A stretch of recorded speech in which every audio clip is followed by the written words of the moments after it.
এই ট্রাইব্যুনাল যেন স্থায়ী থাকে, এটা যেন এই কয়েকটা অপরাধ বিচার করে যেন শেষ না হয়। রাজনৈতিক ঋতু পরিবর্তন হলে এটার কার্যক্রম যাতে অব্যাহত থাকে। আন্তর্জাতিক অপরাধ ট্রাইব্যুনাল চালু থাকা এবং ভবিষ্যতে শেখ হাসিনার বিচার হতে পারে। 2013 সালে আত্মপক্ষ সমর্থন করতে গিয়ে এমন মন্তব্যই করেছিলেন বিএনপির প্রভাবশালী নেতা সালাউদ্দিন কাদের চৌধুরী। সে সময় তার বক্তব্য অনেকেই ঠাট্টা মশকরার চোখে দেখলেও কেউ কেউ বলেছিলেন ইতিহাস নির্মম, সময় হলেই সত্য প্রকাশ পায়। 10 বছর পর 2025 সালের 17 নভেম্বর জুলাই আগস্টের গণঅভ্যুত্থানের সময় সংগঠিত মানবতাবিরোধী অপরাধের মামলায় ক্ষমতাচ্যুত সাবেক প্রধানমন্ত্রী শেখ হাসিনার মৃত্যুদণ্ডের রায় দেয় একই ট্রাইব্যুনাল। রায় ঘোষণার পরই সামাজিক মাধ্যমে ভাইরাল হয়ে যায় সালাউদ্দিন কাদের চৌধুরীর সেই পুরনো বক্তব্যের ভিডিও।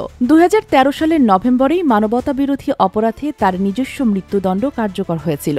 দীর্ঘ বিচারিক প্রক্রিয়ার পর তৎকালীন আওয়ামী লীগ সরকারের সময়ে ঢাকার কেন্দ্রীয় কারাগারে 2015 সালের 22 নভেম্বর রাত 12:45 তার ফাঁসি কার্যকর হয়। যদিও তার বিচার প্রক্রিয়া নিয়ে শুরু থেকেই নানা প্রশ্ন ছিল। ট্রাইব্যুনালে নিজেকে নির্দোষ বলেও দাবি করেছিলেন তিনি।